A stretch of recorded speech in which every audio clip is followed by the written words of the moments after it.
Welcome back to the Rules of Robbins. We confront the most vital, yet overlooked, truth of human psychology. You do not experience life as an objective reality, but rather, you experience the precise fraction of life upon which your focus is deliberately fixed. And this single principle, the mastery of focus, is the secret to literally brainwashing yourself for inevitable success and utterly destroying negative thought patterns. The crucial distinction is that what's wrong with the world is always available, endlessly amplified by media and internal fear, but what's right is also constantly available, waiting for your attention. And the ultimate sovereign act of self-leadership is recognizing that your destiny is not shaped by external events, but by the two fundamental decisions you make every second. First, where will you place your focus? And second, what does the subject of that focus truly mean? If you focus on a past failure and attach the meaning, I am incompetent and unworthy, that internal communication immediately generates a destructive emotional state that sabotages all future action.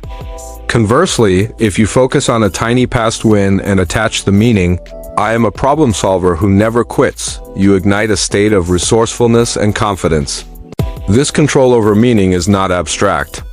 It is profoundly exemplified by Tony Robbins' own confrontation with his mortality when, despite being a model of health and energy, he was diagnosed with a brain tumor. Narrate the tumor story detail.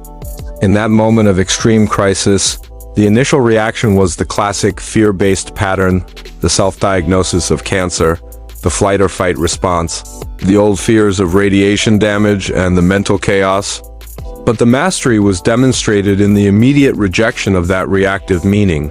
Instead of accepting the doctor's push for immediate, invasive surgery or chronic drug therapy, recognizing that the baker wants to bake, the surgeon wants to cut, and the butcher wants to butcher, Tony Robbins chose to challenge the standard professional recommendation, asserting his supreme right to decide the meaning and the strategy for his own body, refusing medication that would drain his source of energy and vitality.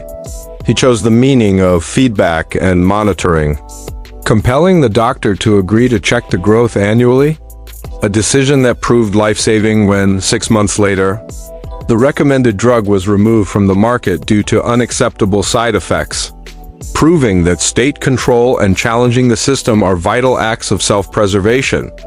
This deeply personal lesson confirms the larger psychological principle that most people wait to be pushed over the edge by unbearable pain before they are finally compelled to make a change. A pattern seen universally across all cultures and all walks of life. Elaborate on the pain barrier.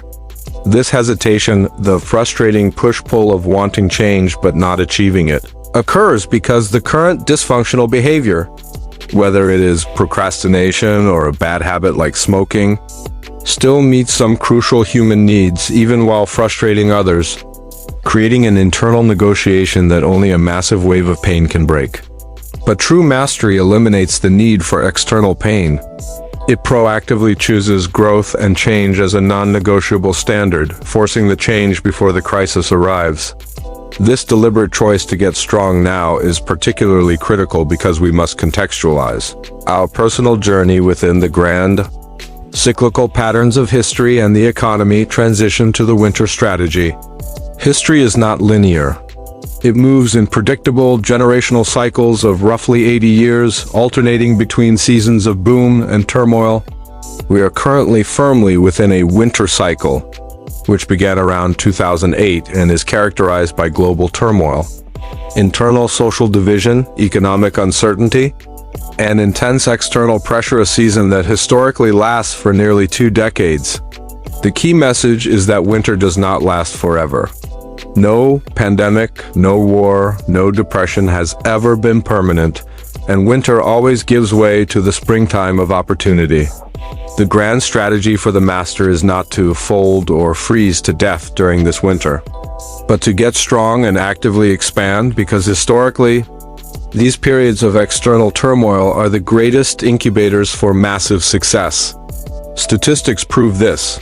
An astounding 65% of all Fortune 1,000 companies, global giants like Disney, Exxon, Apple, Microsoft, and Federal Express were born or made their decisive, formative moves during a winter season of recession or depression precisely because competition is weaker, focus is clearer, and the pressure forces innovation.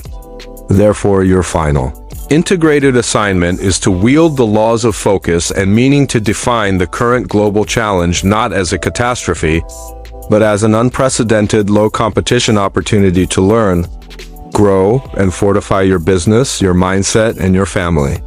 Recognizing that the effort you put in to become strong in this difficult season guarantees that when the inevitable springtime arrives, your success will not just be a hope, but an absolute, undeniable piece of cake.